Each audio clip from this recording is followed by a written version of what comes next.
Avançando aqui para a próxima pauta, Tanguy, eu queria destacar uma declaração do presidente do Fed. O presidente do Fed, ele deixou muito claro que ele está preocupado com o duplo mandato do Federal Reserve, do Banco Central dos Estados Unidos. Um duplo mandato que envolve, ao mesmo tempo, buscar uma inflação baixa e um desemprego baixo.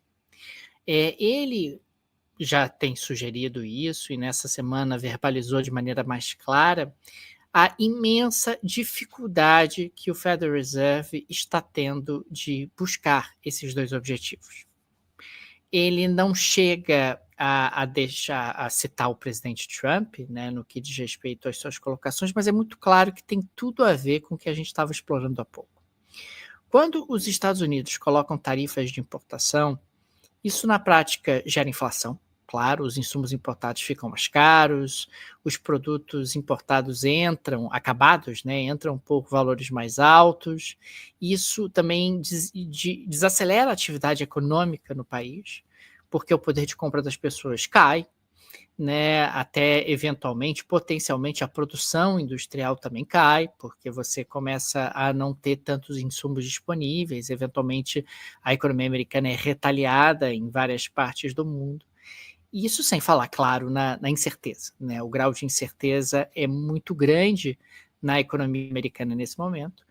Então a gente está falando de um seríssimo risco de estagflação.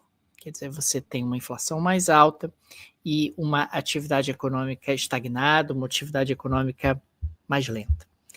E isso, Tanguy, acaba sendo o que leva o presidente do Federal Reserve a ter essa enorme preocupação. Uma enorme preocupação em relação ao que será do futuro da economia americana. Aliás, essa não é uma preocupação apenas dele. O mercado financeiro tem refletido isso, tem refletido expectativas muito deterioradas para a economia dos Estados Unidos em função desses acontecimentos recentes. De novo, a gente repete isso e eu acho importante sempre marcar esse ponto. O Trump tem legitimidade para impor uma política comercial protecionista, o Trump tem legitimidade para adotar uma estratégia de contenção da China. Agora, existem formas e formas disso ser feito. Na maneira como ele está fazendo, é algo absolutamente inacreditável. É algo que está colocando um componente de risco na economia americana de alta imprevisibilidade. E a gente pega as falas dele, como essa que eu trouxe há pouco, é risível. Quer dizer, como é que você consegue projetar? Eu quero exportar para os Estados Unidos. Não vou exportar, sei lá qual é a tarifa, não vou construir um plano de negócios, não vou produzir, não sei qual vai ser a tarifa que os Estados Unidos vão impor ao meu produto. Se eu sou uma indústria nos Estados Unidos e eu preciso de insumos importados, vou diminuir a produção, porque eu não sei como é que isso vai ficar, eu não sei qual vai ser o meu custo no final do mês. É um ambiente muito preocupante. E o presidente do Federal Reserve, ao trazer declarações dessa natureza, está deixando isso ainda mais claro. Quer dizer, o risco da economia americana entrar em estagflação.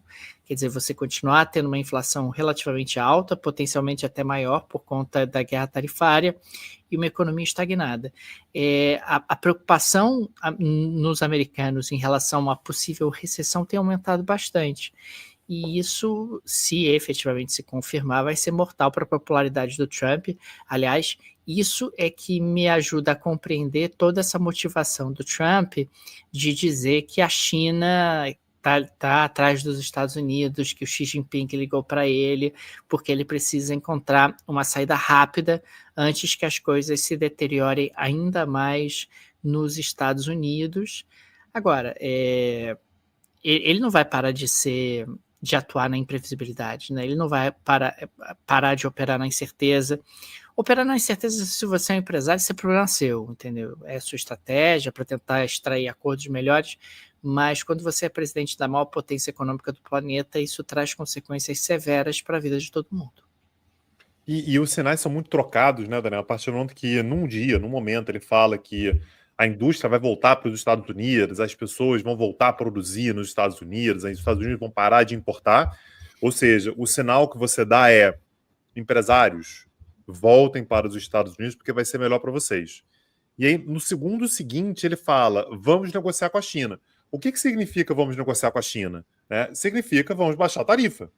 A tarifa, nesse momento, está num nível estratosférico, mas quando a gente negociar, esse nível vai baixar. Mas se você não sabe vai baixar para quanto, você não vai levar servidores de volta para os Estados Unidos. Eventualmente, pode ser que ela baixe para um determinado nível no qual faça sentido, aliás, é muito provável que ainda faça muito sentido produzir na China e mandar esse produto para os Estados Unidos. Vai ser mais caro? Vai ser mais caro, mas é provável que ainda vale a pena. O problema é que com isso você não faz nada, você fica simplesmente esperando. Então, a economia toda está meio que esperando o Trump. Quando você parar aí de dar show, de dizer e tal, e finalmente definir, aí a gente toma a decisão com base nos dados do que de fato vai acontecer. E tem um outro ponto super importante, saiu uma análise no Financial Times destacando que os Estados Unidos já não são mais tão incontornáveis como foram no passado.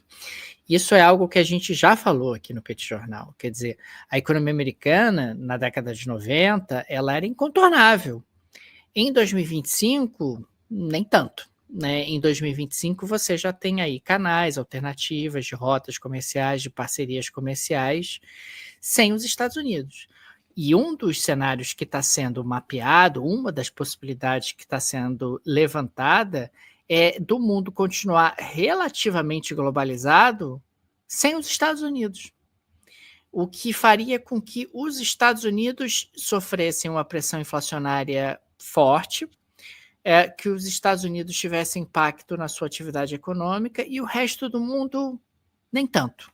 Porque o resto do mundo, se o resto do mundo reagir estreitando laços, celebrando acordos comerciais, etc., uma das possibilidades é essa. O mundo todo continua relativamente globalizado do ponto de vista econômico e os Estados Unidos se desacoplam desse cenário porque eles acabam sendo contornados em função justamente de uma perda relativa de importância da economia americana em comparação ao que nós já tivemos em outros momentos. Ninguém está dizendo que a economia americana não é importante, ninguém está dizendo que a economia americana não é pesada, não é super relevante, mas ela é menos do que ela já foi no passado, é isso que o Financial Times traz, e eu acho que é uma análise bastante feliz, bastante precisa.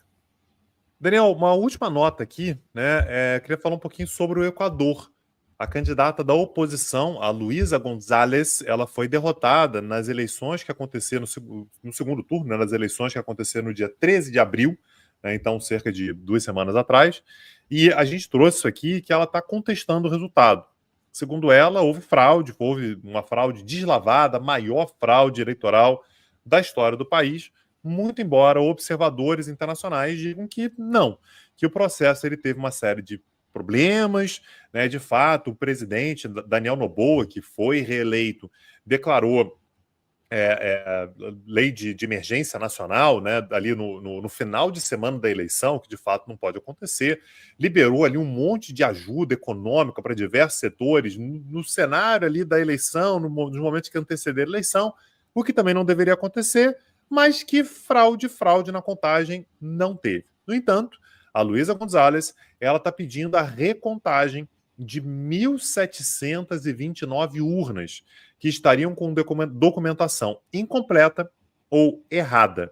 Esse pedido foi feito na última terça-feira e hoje o órgão eleitoral do Equador negou o pedido de recontagem. Então, para o sistema eleitoral equatoriano, a eleição está encerrada. Tá? A eleição ela constatou a vitória de Daniel Noboa. Daniel Noboa, portanto, é reeleito para um novo mandato. Lembrando que ele cumpriu apenas de meio mandato anterior.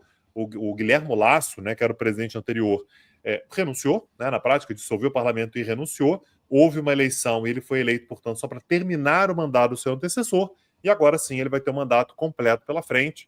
Então, segundo a Justiça, Luísa González vai ter que se contentar com a derrota eleitoral. Não dá para saber se o partido dela vai fazer algum movimento ainda, mas, por enquanto, o órgão eleitoral fechou a questão. Não haverá recontagem de nenhuma urna nas eleições equatorianas, Daniel.